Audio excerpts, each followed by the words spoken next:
छोटे से गांव में एक साधारण किसान हरिराम अपने परिवार के साथ रहता था।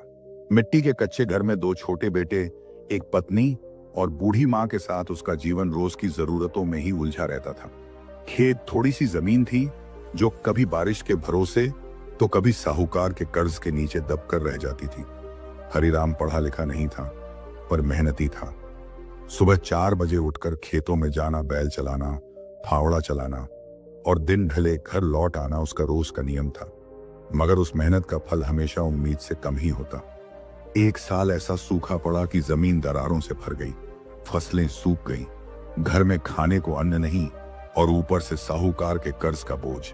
साहूकार पन्नालाल रोज दरवाजे पर आकर चीखता, अगर अगले महीने तक पैसे नहीं मिले तो जमीन मेरी हो जाएगी। हरिराम की पत्नी सावित्री ने कहा, क्यों ना शहर चले जाएं, वहां कोई मजदूरी मिल जाएगी, यहां तो अब कुछ बचा ही नहीं। हरिराम की मां ने आंसू पोंछते हुए कहा, बेटा तू जहां भी रहेगा हम तेरे साथ हैं। हरिराम अपने परिवार को गांव में छोड़कर अकेले शहर लखनऊ चला गया। जेब में कुल 200 रुपए और आंखों में एक सपना, कुछ करके लौटूंगा। शहर ने उसे दुत्कारा, काम मांगने पर कई जगह से निकाला गया। कहीं पढ़ा लिखा नहीं होने का ताना मिला तो कहीं काम का अनुभव नहीं कहकर दरवाजा बंद कर दिया गया। कई रातें हरिराम ने फुटपाथ पर भूखे पेट बिताई। एक दिन एक निर्माण स्थल पर मजदूरी का काम मिला। दिन भर ईंट उठाना, बाल्टी भरना और ठेकेदार की गालियां सुनना, यही दिनचर्या बन गई। पर हरिराम खुश था क्योंकि अब कुछ पैसे आ रहे थे। हरिराम ने महसूस किया कि शहर में मजदूरों की हालत बहुत खराब है।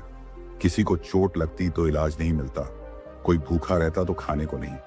उसे ख्याल आया, अगर मैं इन सब के लिए कुछ कर पाऊं तो शायद मेरा जीवन सार्थक हो जाए। पर एक मजदूर ही क्या कर सकता था। हरिराम ने ठान लिया, हर दिन 20 रुपए बचाऊंगा। जब 100 रुपए होंगे तब एक ठेले पर चाय और नाश्ते की दुकान लगाऊंगा। वहीं से शुरुआत होगी। 6 महीने की मेहनत के बाद हरिराम ने एक पुराना ठेला खरीदा।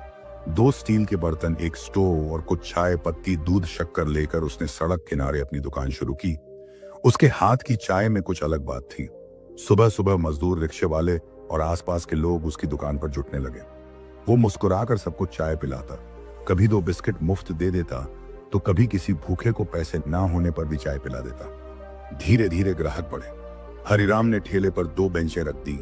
लोगों ने कहा, हरि की चाय सबसे सस्ती और सबसे स्वादिष्ट है। एक दिन नगर निगम वालों ने उसका ठेला जब्त कर लिया।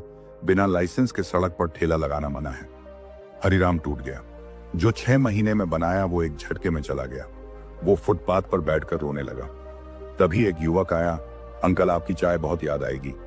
वो एक पत्रकार था, रमेश। हरिराम ने अपनी पूरी कहानी रमेश को सुनाई। अगले दिन अखबार में एक लेख छपा, चाय वाले हरिराम की सच्ची कहानी, कैसे एक मजदूर ने ईमानदारी से लोगों का दिल जीता। उस लेख को पढ़कर एक सामाजिक संस्था ने हरिराम से संपर्क किया।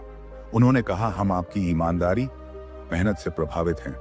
हम आपकी चाय की दुकान को एक स्थायी रूप देना चाहते हैं। हरिराम को नगर निगम से लाइसेंस मिला और कुछ ही दिनों में एक छोटी सी पक्की दुकान तैयार हुई। अब वहां रोज 100 से ज्यादा लोग आते।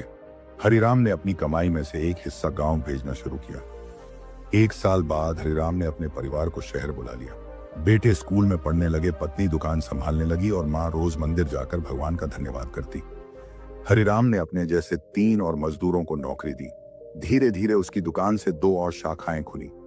वो मजदूर जिसे लोग अनपढ़ और गरीब समझते थे, अब एक प्रेरणा बन गया। हरिराम ने तय किया कि अब गांव भी कुछ लौटाना है। वो धर्मपुर वापस गया। उसने गांव में एक मुफ्त चाय सेवा केंद्र खोला, जहां रोज सुबह मजदूरों और बुजुर्गों को नाश्ता दिया जाता। गांव के लोग गर्व से कहते, हरिराम अब सिर्फ गांव का बेटा नहीं, पूरे गांव की शान है। इस कहानी से हमें यह सीख मिलती है कि कठिनाइयां ही सफलता की सीढ़ी हैं। हरिराम की कहानी यही सिखाती है कि अगर इरादे मजबूत हों तो हालात कितने भी कठिन क्यों न हो, सफलता पक्की है। जीवन में परेशानियां आएंगी, लेकिन वही परेशानियां हमें मजबूत बनाती हैं, सोचने की नई दिशा देती हैं और हमें मंजिल की ओर ले जाती हैं। अगर यह कहानी आपको पसंद आई है तो इसे लाइक करें, शेयर करें और चैनल को सब्सक्राइब करना ना भूलें। मिलते हैं नई वीडियो में। धन्यवाद।